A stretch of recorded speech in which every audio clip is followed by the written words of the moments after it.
So when we last left off, Norval had declared and decreed that Cedella was pregnant. Remember, she did no longer want to give away the goods, okay? She was saved and she did not want to fornicate anymore. And Norval lured her to his little house, tell her that he had hernia and make her feel sad for him. And then she give away the goods and he was like, aha, you breathe, right? So this is where we are. Let's pick up.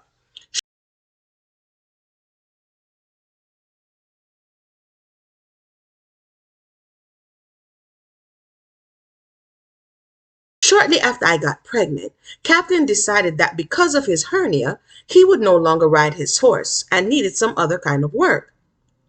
He found a job as a construction foreman for a bridge building firm in Kingston and announced that he was leaving the district. Right after she breathed, that was a very opportune time, eh? One evening, as I came down from working all day at Smith, which is her father's farm, Captain rode up and said he wanted to talk to me. He walked by my side and told me that he was going to get married. Married, I cried. Married to who? To you, he said calmly. I can't marry, I replied. I'm too young. And they keep saying that, but if she's 16, with her father's permission, I don't know, but she's too young to marry, right? That's what she said. No, you're not, Captain said. I'll talk to your father. You're carrying my child. I'm leaving for Kingston this weekend, and before I go, I want to marry you. Again, remember those whole parallels? Remember that whole before Bob left to Delaware, he hurriedly wanted to marry Vita or was encouraged to marry Vita? The generation before his father goes to Kingston, he hurriedly wants to marry Cedella, right? True to his word, Captain spoke to my father and made the arrangements. And that Friday, June 9, 1944, a small group of family and friends gathered on Yaya's veranda to witness the marriage between me and Captain. I'm going to put the marriage certificate here. I did a video about it, but I see some people going around the internet like, oh, it's a lie. Some good up Marvel Captain would have never married Cedella. And I'm going to put the marriage certificate like right here somewhere because he did. He did. According to the records, he did. And it says here, Parson. But why you want to go in front of people after he was doing the mashup church money? Now you're going to marry in front of a parson? Aljo of Stephanie Baptist Church spoke the words. I wore a white dress, white hat, and white stockings, but brown shoes. Captain wore a tweed suit. The wedding party celebrated by eating bread, for we had no wedding cake. But the wedding did not pass without a fuss. A woman from our district named Lucy Lawrence, who claimed to have borne a son for Captain. So for those who are saying that Captain may have some children around the district, it's a possibility, right? We never did it. So Lucy Lawrence know, which he staunchly denied. I know my opinion that me never know Lucy. Strolled up to the veranda after the wedding. So Lucy said, what did you say? Captain, I do I'm married? Now go over there. It says, and cut me up and down with her grim stare and snap. So you're married today. But remember this. Where sweet nanny go tagger and in belly. Captain had gone to walk with Parson Aljo to his buggy pulled up on the roadside and wasn't there to witness the scene. But I told him afterwards. Don't pay her no mind, he warned. That is an evil woman. On what terms, Captain? He swore that he didn't even know if Lucy Lawrence was a woman or a man. Captain is bright. That she bore him an unknown grudge and had tried to blame him for making her pregnant and was always trying to pick fights with him. That means him have no involvement with her. Him don't know if she's a woman or a man. He hasn't been into her intimate spaces.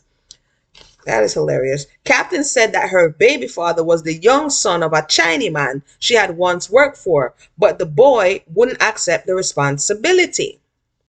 One Saturday, the day after our wedding, Captain departed for Kingston. Much like, again, Bob departing for Delaware, like 2 days after he married. He repeated the steps of his parents, even if he didn't know, right? That Sunday, Lucy Lawrence paraded boastfully past our house. Beside her trotted our donkey, loaded up to the skies with her life's treasure. Everybody in our district immediately started sussing. Captain left today and Lucy left today, they remarked. The two of them going to live together in a Kingston. So they see Lucy with Lucy Donkey and them conclude say Captain and Lucy are gonna shack up. I didn't know what to think, but I put out of my mind the obvious evil everyone else was imagining. Lucy Lawrence ended up in Kingston selling mangoes off Windward Road, where my cousin Doris spotted her one day, her wares spreading out on the sidewalk. A couple of months later, Lucy Lawrence was murdered, her body thrown over a bridge down a gully. That's sad news. Still puffed up with money, her Higgler's tread bag dangled around from her neck. Her unsold mangoes were still stacked in neat piles on the pavement. She had been stabbed savagely. No one was ever arrested for her murder, not a grown man. Her son to this day tells the word that he is Bob Marley's brother. That is interesting. So at this time, Captain is gone. Cedella have belly, Lucy Lawrence left, right? And so during the time that I carried Nesta, Captain and I corresponded regularly, but he came to see me only twice during those long months. So the baby can recognize the father's voice when the child is in vitro, right? And him not coming to see her but twice lets us know that Bob wouldn't even, when he was in the stomach, have been able to know this man because he wasn't there. It says, I continued to go up to Smith with my father until I grew so big that I could no longer work in the fields. Remember, she dropped out of school early on, and so she really didn't give her a chance to see where education would take her, and so she's working on her father's farm. I began to dream regularly about the child I was carrying in my dream, which I had often. I was always giving birth to two babies with wavy hair and a straight nose. And in some spaces, the more European your child looked, like, oh, them have straight nose, them have wavy hair. I guess she's just trying to imagine what the child would look like. But I would say, as having been pregnant, you do dream your child sometimes. You'll know, oh, it's going to be a boy, it's going to be a girl. You know what I mean? If you're tuned in, you'll get those kind of dreams. I visioned the baby clean and beautiful with no germs on his head. And with a beautiful nose, always a beautiful nose. You know when I dream last night? One pretty nose baby. That's an interesting dream. Before he left, Captain scraped together every penny he had and gave it to my father to build a little house for me up on the hill near where Yaya lived. I soon moved into it to await the arrival of my baby.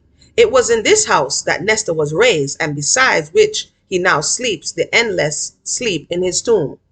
So they buried him up in the same place, right? As I grew bigger and bigger, the woman of my district began to warn me that without a husband in my bed to keep me open, I would have a hard delivery. I wrote and expressed my worry to Captain about what they were saying, but he wrote me back and said that they were fool countrywomen who don't know what they're talking about and that I'll be fine. So basically, they were saying, oh, Captain have to come and, make sure say you're ready for deliver. I took him at his word. He wrote letters back and forth. I made clothes for my baby. I did small chores around the house. I waited and I worried, for in my thinking, I was still a child and had no true idea of childbirth. And again, her mother's not there. I don't know, the people in the neighborhood are scaring her. So who does she really have to depend on at that time, right? But Papa knew. One day he handed me a big doctor book saying, you have to pray a lot and read. For even though you are here in your condition, you stand between life and death. Read this doctor book. And Papa would know because, again, Cedella's mother stood in that same doorway and on her 10th child, she didn't make it, right? Many times during my pregnancy, if he caught me idling or romping, he would give me the same stern warning about being between life and death and urge, read the doctor book, read the doctor book. Because Papa frightened me so, I did try a few times to read that big old-time doctor book, but I couldn't make a head or tail of it. So I put it aside and dreamed dreams about my baby and wrote letters to Captain and waited. Okay? During these days, I used to have bad dreams about Lucy Lawrence. In these terrible dreams, she was always threatening me and my unborn child. Lucy. I had one especially bad dream about her brother Caleb Lawrence, who chopped up two people with his machete and was hanged in there. In this fearful dream, he was armed with a penknife and searching for her. And she just barely missed meeting up with them on the street. So this person was really plaguing her mind, right? Then one night, I had a vision that put my fears at rest. I was alone in my room, sleeping in the dim glow of a blue lamp Captain had given me, when a woman dressed in white appeared in the darkness and whispered, "Then can't trouble you know." I stared at her. She seemed to glow and then softly fade away like a dying fire. Just then the blue lamp grew bright on its own, and the room was blood brushed with a flickering kerosene light. After that, I wasn't afraid anymore. She possibly dreamed her mother, right? Because if her mother was in a similar area, and if her mother, died in a tragic way, she possibly could have been dreaming her. My baby was under the protection of powers and would be safe. When my time came, the midwife would take care of everything. She would come into the room with me and she would do all the work for the baby to be born. And that would be that. Or so I foolishly thought. My sister Amy perhaps knew better. At least she prepared better than I did. She poured kerosene oil into a bottle, pushed a wick made out of paper down into its neck. Then she put the makeshift lamp on the dresser, saying that if I had my baby at night, this would be our light. A few nights later, by the flickering glow of Amy's homemade lamp, Nesta was born. Real quick, this is Amuna, author and storyteller, and I have a new release available on Amazon because I love writing and reading stories. This is a Caribbean American tale about love and culture. We have a young girl named Jackie, and she gets into it with a lot of frenemies and some other people that's trying to take away our rights.